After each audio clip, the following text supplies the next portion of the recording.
Assalamu alaykum hörmətli həqiqətni izləyənlər. Fikran bir kanalımıza xoş gəldinlər. Bugün köpçülükə payız tegib qalsa əcəb emas deyə turub, Amerikanın haqsız yeşil kartasiga erişishə aid bu videoni tayyorladik. Bundaq bolsa, avval Amerikanın bu viza proqrammasını tunuşturub ötəyli. Amerikanın Dövlət İşləri Məhkəməsi hər yili qanunda bekitilgan köp xillik köçmənlər vizası tarqıtış proqrammasını davamlaşdırıb gəlməkdə. Bu proqramma köçmənlər və dövlət təvəllük qanunu 203 maddəsinin C tarmağına asasən çıxarılğan köçmən qəbul qilish türü olub, bu proqrammağa avval viza şəklində iltimas qılındı. Köp xillik köçmənlər deyə atılıb gələn bu vizani Amerikaga köçmən olub kelish nisbati tüvən bolğan dövlətlərdəki fuqarolar iltimas qılaydı.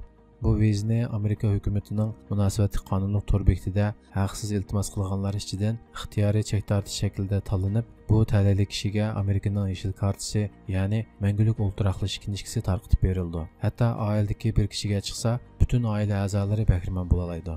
Bu vizaga iltimas qilish vaqti hər ilning 10 ayının 5-dən 11 ayının o'rtalargacha davomlashadigan bo'lib, 2022 yillik iltimas qilish vaqti 10 ayının 5 kunidan 2022 yili 11 ayının 8 kunigacha elib berilganligi bekitilgan. Ya'ni bu yilning iltimas qilish vaqti davomlashmoqda.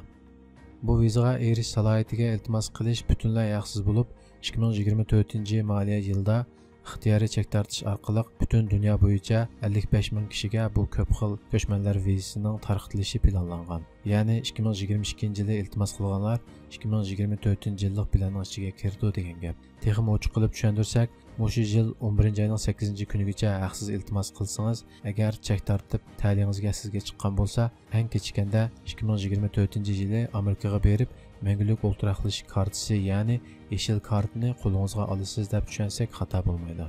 Iltimos qilishning shartlari bo'lsa, eng az to'liq o'tirni bitirgan bo'lishi va 18 yoshdan yuqori bo'lishidan iborat. Bu ikki shartni o'z ichiga oladi. Bu yilning yana bir muhim o'zgarishi bo'lsa, hatto pasporti yo'q bo'lganlarmi iltimos qila oladi. Bu mazmun qonunimizning mazmunli qurilmasi bilan munosabati bo'lmasa-mu, yanala bugungi kunda bizlarga ehtiyojli uchur bo'lganligi uchun ko'pchilikka ratlab sunib qo'ydik. Bu mazmunning tafsiloti to'g'riliq YouTube'da nurg'un yaxshi va tafsiliy tushuntirilgan mazmunlarni topa olasiz. Turkiyaliklar YouTube'ga Amerika yeşil kartasi chekilishi deb yozsanglar topa olasizlar.